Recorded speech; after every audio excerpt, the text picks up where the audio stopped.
Hello and welcome to everyone.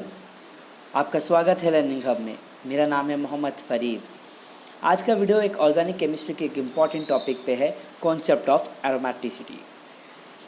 Before understanding this हमको ये पता रहना चाहिए what is aromatic, what is anti aromatic, what is non aromatic. उसके लिए यहाँ पर एक डिफरेंस बिटवीन का चार्ट है, उससे हम समझ लेंगे। तो rather than going for a theoretical approach we are going for practical approach. तो देखते हैं पहले एरोमेटिक कंपाउंड क्या होते हैं, then anti aromatic, then non aromatic. तो जो एरोमेटिक कंपाउंड होते हैं वो यूजुअली स्टेबल होते हैं, पर एंटी एरोमेटिक कंपाउंड अनस्टेबल होते हैं। ये बहुत ही इंपॉर्टेंट पॉइंट है, और क्यों इम्पोर्टेंट है वो मैं आपको एग्जांपल में जब होंगे तब बताऊंगा। ओके, एरोमेटिक कंपाउंड होने के लिए आपके पास 4 क्राइटेरिया है। वो क्राइटेरिया क्या है? Criteria number 1, the compound should be cyclic. Criteria number 2, compound should be conjugated. Conjugated अगर आपको नहीं पता तो जब हम एग्जांपल करेंगे वो मैं एक्सप्लेन कर दूंगा। क्राइटेरिया नंबर 3 है कि वो compound 4n+2 pi electron show करना चाहिए। 4n+2 पाई इलेक्ट्रॉन का मतलब होता है, n मतलब कोई भी नंबर हो सकता है, 0 1 2 3। तो जो उसके अंदर जितने भी पाई इलेक्ट्रॉन हो वो इन रेंज में होना चाहिए। ये कॉन्सेप्ट समझ में आया तो अच्छी बात है, नहीं आया तो चलेगा। मैं एक और ट्रिक बताऊंगा आपको। इस चीज़ को हाकल रूल भी बोलते हैं, 4n+2 को। और कंपाउंड फ्लैट या प्लानर होना चाहिए। प्लानर मतलब उसके सारे कार्बन एक 2D स्ट्रक्चर्स में आना चाहिए, कि उसके सारे आइटम 2D होना चाहिए, ना कि 3D, लाइक sp3 जो टेट्राहेड्रल दिखाता है। अब हम लोग एंटी एरोमेटिक लेते हैं। एंटी एरोमेटिक एंड एरोमेटिक में सिर्फ एक डिफरेंस है, वो है 4n+ पाई इलेक्ट्रॉन। उसमें 4n+2 था, इसमें 4n होगा। ये कॉन्सेप्ट को इजीली समझने के लिए हम लोग अभी नीचे एक ट्रिक देखेंगे कैसे हम लोग डिफ्रेंशिएट बिटवीन कर सकते हैं। ओके, नॉन एरोमेटिक कंपाउंड क्या होते हैं? जो भी कंपाउंड एरोमेटिक ना हो या ना ही एंटी एरोमेटिक हो वो नॉन एरोमेटिक होते हैं। मतलब दुनिया के सारे वो कंपाउंड जो एरोमेटिक एंड एंटी एरोमेटिक नहीं है। ओके, इन सब का एक एग्जाम्पल देख लेते हैं। तो example number 1 for aromatic is benzene. Okay, अब मैं यहाँ पर एग्जाम्पल एक्सप्लेन कर रहा हूँ तो आपको मैं कॉन्सेप्ट भी समझा देता हूँ। हमको क्या करना है सबसे पहले, हमको क्या करना है सबसे पहले गाइस, हमको देखना है एक कंपाउंड में कितने पाई बॉन्ड्स है। पाई बॉन्ड्स, तो हम लोग number of pi bonds count करेंगे, और उस नंबर ऑफ पाई बॉन्ड अगर ऑड होगा तो कंपाउंड एरोमेटिक होगा।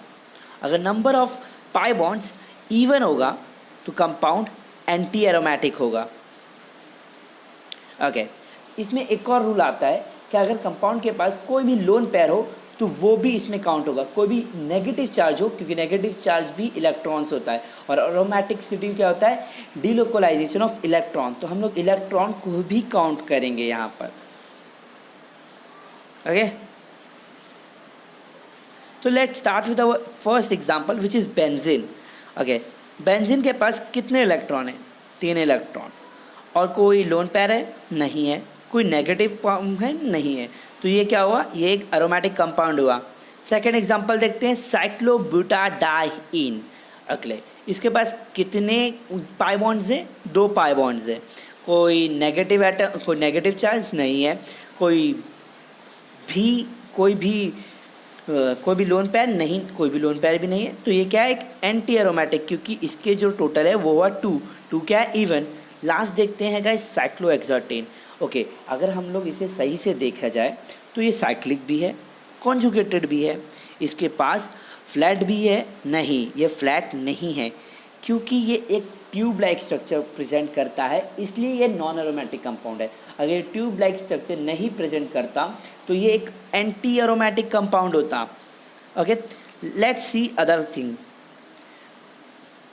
ओके, अभी हम लोग एक रूल देखेंगे, एक चीज़ सीखेंगे कि अगर कोई कंपाउंड एंटी एरोमेटिक है तो वो अनस्टेबल होता है। हमें ये पता है, मैंने ऊपर वाले चार्ट में बताया था। कोई भी अनस्टेबल चीज़ कभी भी स्टेबल बनना चाहेगी, बराबर। ओके, हमारे पास अगर कोई भी एग्जांपल आया जो एंटी एरोमेटिक है पर उसके पास कोई भी हेट्रो एटम्स है जो लोन पेयर, तो वो लोन पेयर यूज़ करके खुद को एरोमेटिक बनाएगा। समझा? अगर अगर वो कंपाउंड एरोमेटिक है और उसके पास लोन पेयर है तो वो लोन पेयर नहीं यूज़ करेगा, क्यों? क्योंकि वो पहले से एरोमेटिक है, खाली फोकट के अपनी स्टेबिलिटी खराब नहीं करने वाला। Okay, let's see the example and problem here. So जो क्वेश्चन नंबर 1 है, ए है, वो है ये फिनॉल। ओके, तो आप बोलेंगे भाई हमारे ऑक्सीजन के पास तो लोन पेयर होगा, वो लोन पेयर अंदर जाएगा। नहीं, हमें सिर्फ रिंग के अंदर कॉन्जुगेशन देखना है, रिंग के बाहर नहीं देखना है। चलो हम लोग अपना एरोमेटिसिटी का रूल अप्लाई करते हैं। पहले साइक्लिक होना चाहिए, ये पूरा साइक्लिक है। दूसरा, ये कॉन्जुगेशन में होना चाहिए, कॉन्जुगेशन है। कोई भी sp3 एटम नहीं होना चाहिए, कोई भी sp3 एटम नहीं है। ऑक्सीजन और हाइड्रोजन को नहीं काउंट करना है, रिंग के अंदर के कंपाउंड को ऐड करना है। कोई भी sp3 नहीं है। सो अब हम देखेंगे इसमें कितने बॉन्ड है, पाई बॉन्ड्स। तो 1 2 3, 1 2 3, तो इसमें 3 है।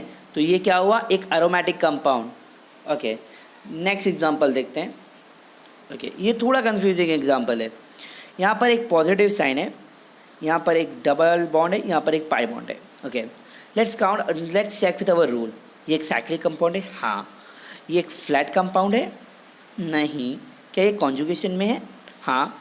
फ्लैट इसलिए नहीं क्योंकि यहाँ पर एक sp3 कार्बन है। अगर ये sp3 है तो ये 3D स्ट्रक्चर दिखाएगा, मतलब ये प्लानर नहीं है।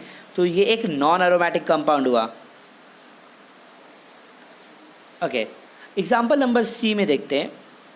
क्या ये साइक्लिक है? हाँ। क्या सब कुछ कॉन्जुगेशन में? हाँ हाँ हाँ, कॉन्जुगेशन में। क्या ये कंपाउंड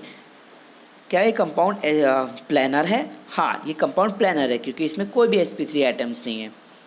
फिर हम देख सकते हैं क्या इसमें कितने नंबर ऑफ बॉन्ड्स हैं। तो 1 2 3 4 5 6 7, 7 एक ऑड नंबर है, मतलब ये एक एरोमेटिक कंपाउंड है। ओके, अब आता है पैरा हेटेरो एटम्स। यहाँ पर हमने जो रूल बोला था याद रखना, अगर कोई कंपाउंड एंटी एरोमेटिक है और उसके पास लोन पेयर है तो वो एरोमेटिक बना देगा। पर अगर कोई कंपाउंड एरोमेटिक है और उसके पास लोन पेयर है तो कभी भी एंटी एरोमेटिक नहीं बनेगा, क्योंकि कोई भी चीज़ स्टेबल से अनस्टेबल नहीं होती। चलो देखते हैं। हमें पता है सल्फर के पास 2 लोन पेयर होंगे यहाँ पर, तो वो एक लोन पेयर अपना यहाँ देगा खुद को एरोमेटिक बनाने के लिए। क्यों? क्योंकि इसके पास 1 2 बॉन्ड्स है, तो 2 हुआ ये प्लस एक लोन पेयर, तो हुआ 3। तो ये क्या हुआ, एक एरोमेटिक कंपाउंड। नेक्स्ट एग्जांपल है पायरोल का। पायरोल में हमारे पास नाइट्रोजन के पास एक लोन पेयर होता है। ओके, सबसे पहले इसके पास 2 बॉन्ड है। अगर ऐसे ही छोड़ दिया जाए तो ये एक एंटी एरोमेटिक कंपाउंड है, बट इसके पास जो लोन पेयर है वो उसको स्टेबल बनाना चाहेगा, और स्टेबल बनाएगा तो ये होगा 2 + 1।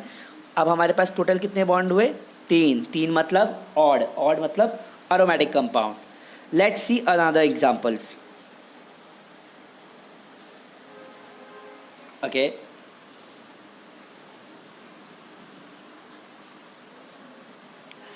तो हमारा जो पहला एग्जांपल है यहाँ पर वो है एफ में एक पॉजिटिव चार्ज है। पॉजिटिव चार्ज मतलब इसके पास कोई इलेक्ट्रॉन नहीं है, इसके पास सारे एटम कॉन्जुगेशन में है, सारी चार्जेस या बॉन्ड कॉन्जुगेशन में। हाँ, ये इसके साथ, ये इसके साथ, ये इसके साथ, ये इसके साथ।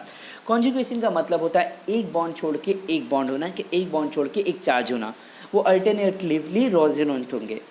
ओके, और क्या इसके पास कोई भी साइक्लिक है? ये साइक्लिक है। क्या ये कॉन्जुगेशन में इसके पास कोई sp3 एटम है? नहीं है। और इसके पास टोटल बॉन्ड कितने हैं? 3 है। पॉजिटिव साइन है जिसको हम 1 नहीं लेंगे क्योंकि इसमें इलेक्ट्रॉन नहीं होते। तो ये क्या है, एक एरोमेटिक कंपाउंड। नेक्स्ट एग्जांपल देखते हैं।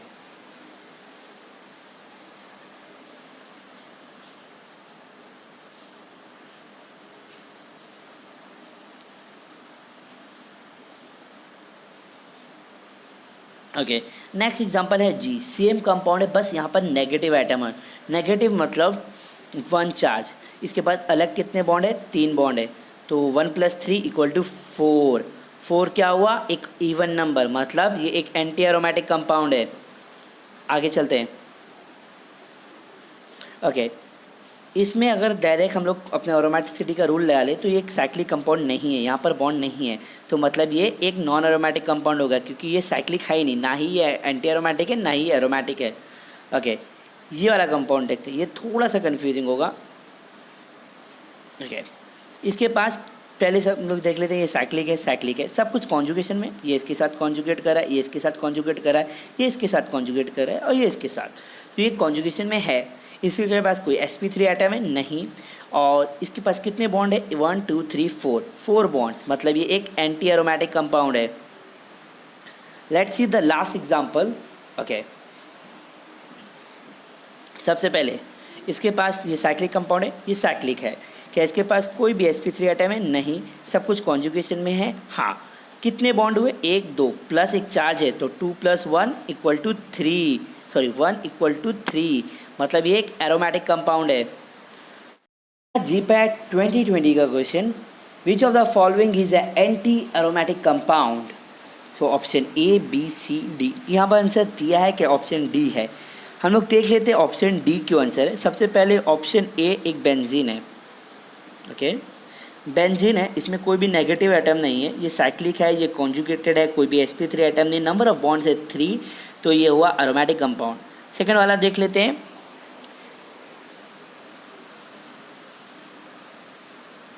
सेकेंड वाला भी साइक्लिक है, कॉन्जुगेटेड है, पर इसके पास एक चार्ज है, चार्ज पॉजिटिव चार्ज है।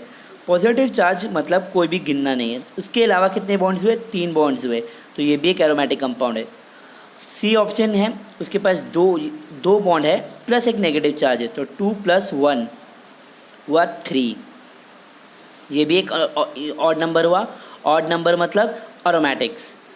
और लास्ट जो है ऑप्शन वो है हमारा डी ऑप्शन, जिसमें सिर्फ 2 बॉन्ड है प्लस एक पॉजिटिव चार्ज है। पॉजिटिव चार्ज को हम लोग नहीं कंसिडर करेंगे, तो कितना हुआ 2 मतलब even number, which is a anti aromatic compound. So इसका ऑप्शन है D. Thanks for watching our video. अगर आपको लगता है हमारा कंटेंट अच्छा है तो please like share and subscribe कीजिए। Also join our Telegram group, जहाँ पर हम लोग डेली 10 से 20 क्वेश्चन पोस्ट करते हैं। ये सर्विस का कोई चार्जेस नहीं है, और अगर आप GPAT का प्रिपरेशन करें तो आपके लिए बहुत हेल्पफुल होगा।